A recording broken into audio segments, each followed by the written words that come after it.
There is an important distinction to make when speaking about suffering. When I mention suffering in this book, I am referring to psychological and emotional suffering.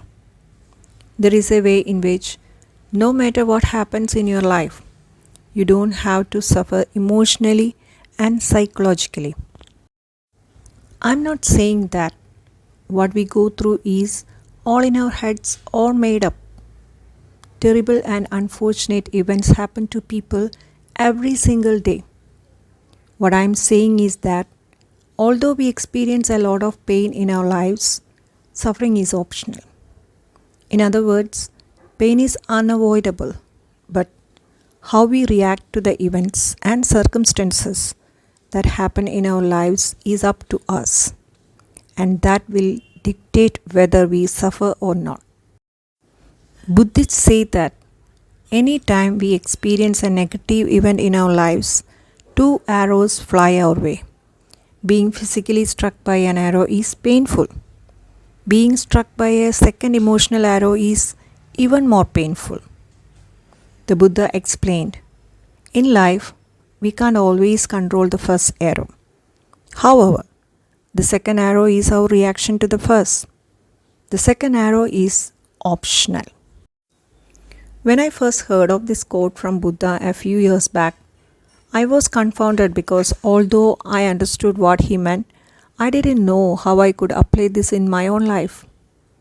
If anyone were given the clear choice of suffering or not suffering, I don't think anyone in their right mind would choose to suffer. How can I just choose not to suffer? If it were as easy as that, I don't think anyone would be suffering anymore. It wasn't until years later, when I came across a new understanding of where suffering comes from, that I was able to stop it at its source. As I began my journey of self-improvement, I came across a myriad of different teachings, studies, and methods to help people overcome their problems. I read dozens, if not hundreds of books, studied psychology, went to therapists, listened to many different thought leaders, tried changing my habits, started waking up at 4 a.m., changed my diet, tried becoming more structured and disciplined, did shadow work, studied personality types, meditated daily, went on spiritual retreats, followed spiritual masters, and researched different ancient religions. If you name it, I probably tried it. I was desperate to find an answer because I wanted to know how to get rid of suffering in my own life as well as help others do the same. Although some of these things did help me improve incrementally, it didn't stop my suffering.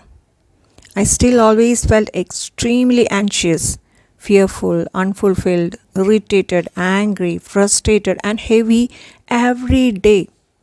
Even after doing all of that, I still didn't discover the answer. And if I'm being honest, I was even more lost than before I started on this quest. I felt purposeless, hopeless, and directionless. I didn't know what to do anymore, where to look, or whom to talk to.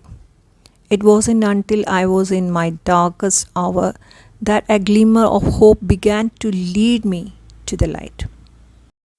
All of a sudden, after years of searching, I stumbled upon one of my first mentors who taught me how to become a coach, and he revealed to me the answer of how I can alleviate my own suffering. The answer I discovered was in the understanding of how our minds work and how the human experience is created.